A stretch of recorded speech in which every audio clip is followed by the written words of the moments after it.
How are you? How are you Good. How are you? guys? How are you? Good. We're in Rio right now. Ah, you're still in Rio, so you went there for Carnaval. Yeah, and we're just staying. Yeah, of course. Why not? Are you going to Exactly. play there in Rio? What are your plans? No, we're basically, we're enjoying. We're writing music. We did play during Carnival, and Yeah. then we have all the Lollapaloozas and a stereo picnic and We uh also yeah. we are part owners in a cachaça brand, and they have their distillery in a place called Moheches, which is like basically we fly there in a couple days, and we'll actually go and like be in the Atlantic rainforest and seeing how they make the cachaça, and they have this amazing preservation project that we're going to learn all about. So yeah, we're here for that too. So that's a nice project to support, right? Yeah, it's amazing. They're called Novo Fogo. Good. So drinking lots of caipirinhas. Yeah, Yes, well, Tucker does. I have been. You don't? No, I don't drink. Wow. Why not? Just like a decision or? Yeah, it doesn't work for me. Okay, amazing. So, bueno, tell me, what about Carnival? What's something new for you, Tucker? Totally new. I mean, it was both our first times properly being at Carnival, and I was blown away. I mean, everything about it, even just like the sambaing and the samba music and the costumes and the how big it is, how long the party goes, like till well in the morning every day. Like, and it's just so positive. Everyone's happy all the time. It had so many inspiring aspects of it. Yeah, I know. People in South America likes to party, right? I love it. So do we. So what are your plans for Lollapalooza? Like the time, like going to Chile, to Brazil, coming to Buenos Aires. It's your first time Yeah, here, right? yeah, we've Yeah. we've never been to Buenos Aires before, not Mhm. as a band and not as individuals. So it's a place we've been wanting to go for a long time, and we're so excited. We're doing Lollapalooza, and we're doing a sideshow also, and I know. we're bringing our dancers, we're bringing our whole show. Ah, so you're doing the whole show here. That's good, and it's different from what bands used to do. Maybe they do like a reduced performance, you know? Oh, we're bringing it all. Yeah, the Yeah, we producer. basically have like two types of sets. Yeah, which will be Hmm. fun. Both really fun in different ways. So I'm glad we get to show Buenos Aires both. Yeah, of course. And what have you heard about Buenos Aires, about Argentina? I've Throughout the years, I've had a lot of Argentinian friends, and actually, like a lot of the people I was friends with when I was living in Brazil were from Buenos Aires. Hmm. And actually, my best friend lives there now still. So I've heard so much about the city and have always wanted to go, really. Yes, you're coming in an amazing time, full of artists, still hot. Yeah, it's we've always heard really only heard such good things about it, to be honest. I'm really excited. Bueno, amazing. I just wanted to check something with you. You met each other at Brown University, right? Yes. What were you studying, and how was the encounter? How did you really met? Like you shared a class? No, not even. I was a basketball player in college, and Mhm. then I turned got sick and started doing music stuff and was a DJ, and I was asked to go perform the after party at an art show, and I arrived at the art show a bit early, and Sophie was performing with two other people in like a jazz trio, and she was singing only in Portuguese and singing original bossa nova music, and I had never really heard anything like that and thought it was so cool and interesting and different.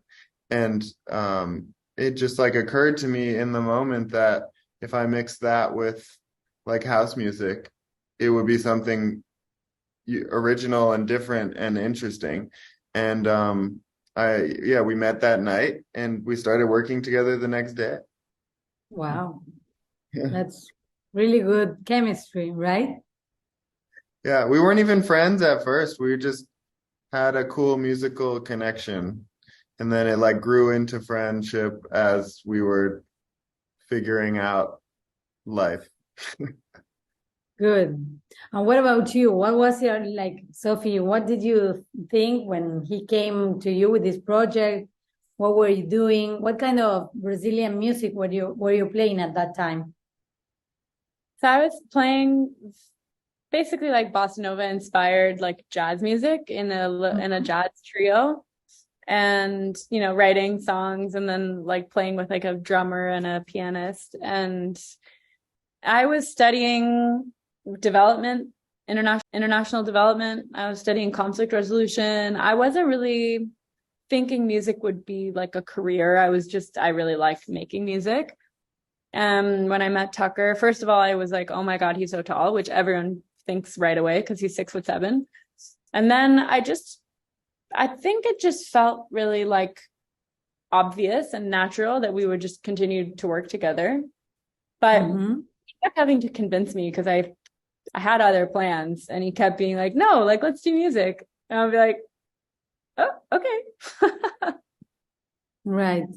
So it was like just like turning, like changing ways, changing plans, right? Yeah. And why did you decide to sing in Portuguese? I mean, I just love the way that Portuguese sounds in music. I think it's such a musical language. And I fell in love with Brazilian music like before I spoke Portuguese. And then I learned how to speak Portuguese because of it. And then I was like, okay, I speak Portuguese. I should go live in Brazil. So I lived in Brazil and then like fell more in love with it. And yeah, I think it's such a beautiful language to sing in. It makes a lot of sense in music because it's like there's so many vowels. And I work with this Brazilian poet named Chacal, who I really love, and we've been working together since I was in college. Yeah, I've been doing some research about it. And what is about Chacal's poetry that you two love or you two like connect? Yeah, it's very weird. Like he is super creative and super like avant-garde and unusual in his word choices, and it's also like it's a lot about the sounds, even more than things a lot of the time, and there's a lot of like wordplay, and I think that lends itself really well to music. Yeah. And what about you, Jack? Did you started learning to speak in Portuguese because you also sing in it? Like, Yeah, I'm better at singing in it because I only have to do it once and record it right and then perform it over and over and over again. But speaking it is a little more difficult. I know a couple words here and there, and I've been learning more as we've been here, but languages aren't my strength the way they are, no, Sophie. they aren't. Sports are your strength. Yeah, exactly. Okay, amazing. And I was wondering which Brazilian, what I know, like bossa nova or jazz is your strength, but what kind of artists, like Astrid Gilberto, Caetano Veloso, which ones captured your attention? Yeah, I mean, for me, it was definitely Caetano Veloso, Gilberto Gil, Maria Bethânia, but also Gal Costa, who we were at a dinner the other night, and she was there. I was like, oh my God, I'm obsessed.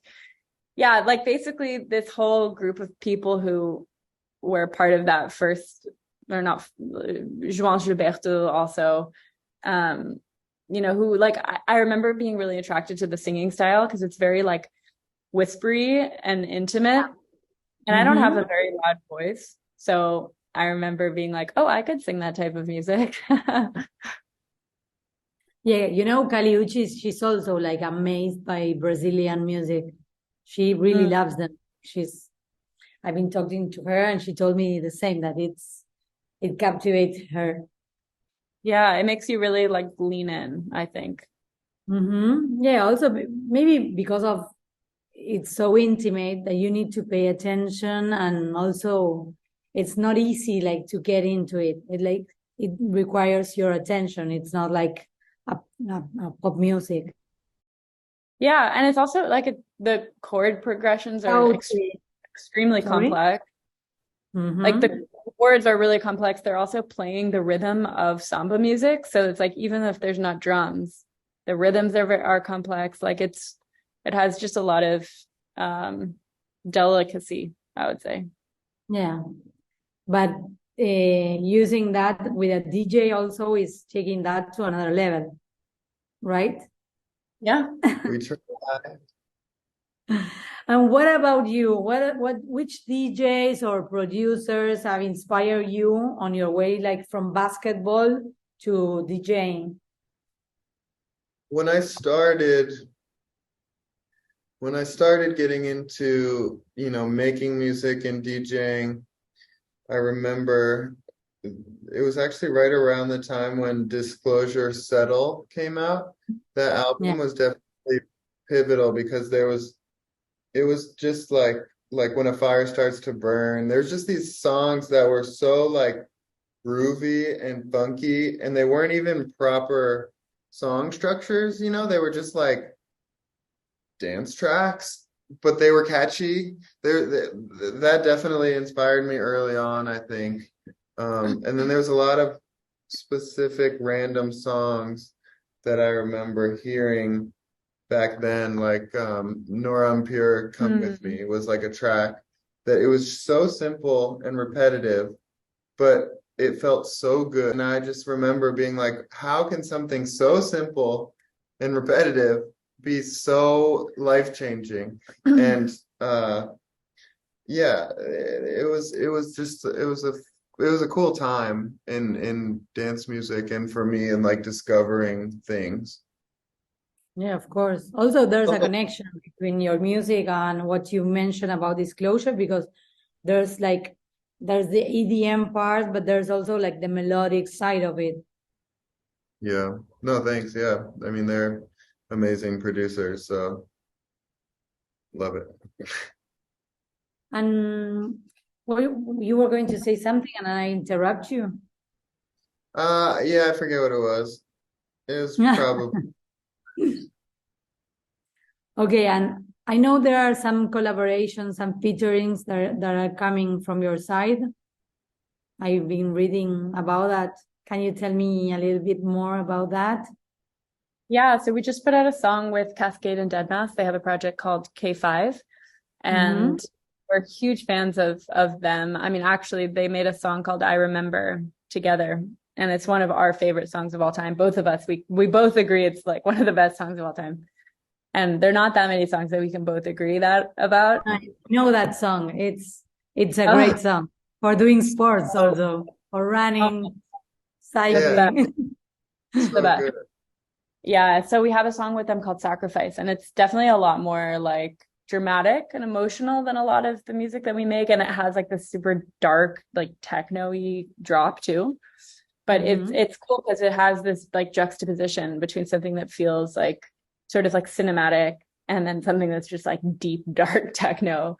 And we love it. We're really excited with how it's doing, and yeah, happy to have a song with them.